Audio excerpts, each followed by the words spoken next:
పారు పారు ఏం చేస్తారు?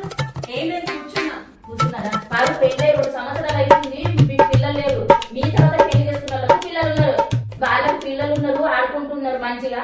మీ పిల్లలు ఉంటే నేను ఆడుకుంటుంటుంది కదా, ఏమైనా వాళ్ళు సపోర్ట్ చేస్తలేవు. అదే అత్తమ్మ ఆలోచిస్తున్నాం. కాకపోతే ఇప్పుడే పిల్లలు వద్దు, ఒక 2 సంవత్సరాలు 3 సంవత్సరాలు ఆడాలనుకుంటున్నాం. ఇంకా ఎన్ని సంవత్సరాలు అల్లు గారు మీ పిల్లలతో ఆడుకోవాలి, తొందరగా ఆలోచిస్తారు.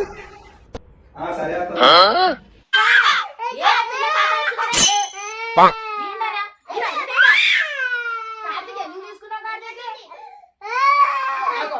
ఏం పిల్లలే తల్లి, మొత్తం సతాయిస్తున్నారు పొద్దున్న నుంచి.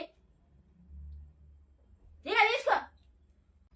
ఏంటత్తమ్మ, పిల్లలు కావాలి పిల్లలతో టైం పాస్ చేస్తా, పిల్లలతో మస్తు ఎంజాయ్ చేస్తున్నావు లే పిల్లలతోటి.